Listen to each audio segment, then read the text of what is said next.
राजस्थान के 1 लाख से ज़्यादा टीचर्स के लिए काम की खबर। अगले साल ही होंगे ट्रांसफ़र, चुनाव से पहले बनेगी पॉलिसी। दरअसल राजस्थान में कांग्रेस की सरकार बनने के साथ ही 3rd ग्रेड टीचर्स ने तबादलों की मांग शुरू कर दी थी। इस बारे में पहले कई बार तत्कालीन शिक्षा मंत्री गोविंद सिंह डोटासरा ने भी पॉलिसी मेकिंग की बात कही थी, लेकिन ट्रांसफ़र नहीं हुए। इसके बाद सरकार ने सभी विभागों के ट्रांसफ़र पर रोक लगा दी थी।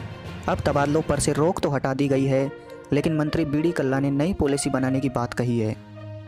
ऐसे में इस पॉलिसी के आधार पर ट्रांसफ़र होने में करीब 5 से 6 महीने का समय लगेगा। क्या कहना है शिक्षा मंत्री का?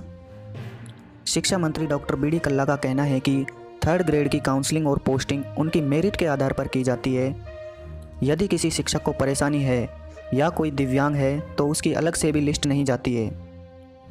फिलहाल सोचा जा रहा है कि यदि कोई अपनी सीनियरिटी छोड़कर ज़िले में पोस्टिंग होना चाहता है तो उसको भी ध्यान में रखा जाएगा। इन सभी बातों को ध्यान में रखकर ही पॉलिसी बनाई जाएगी। 20 सेशन में ट्रांसफ़र करने से पढ़ाई होगी बाधित। शिक्षा मंत्री डॉक्टर बीडी कल्ला का मानना है कि मौजूदा समय में सत्र शुरू हो चुका है। ऐसे में यदि अब टीचर्स का तबादला किया जाता है तो स्टूडेंट्स की पढ़ाई भी बाधित होगी। ऐसे में अगले सेशन के पहले ही ट्रांसफ़र होना उचित है। गौर मतलब है कि कांग्रेस ने सत्ता में आने से पहले अपने चुनावी घोषणा पत्र में भी ट्रांसफ़र पॉलिसी बनाने का वादा किया था, लेकिन सत्ता में आते ही गोविंद सिंह डोटासरा को शिक्षा मंत्री बनाया गया, जो करीब 2 से ढाई साल में इसके लिए पॉलिसी नहीं बना सके।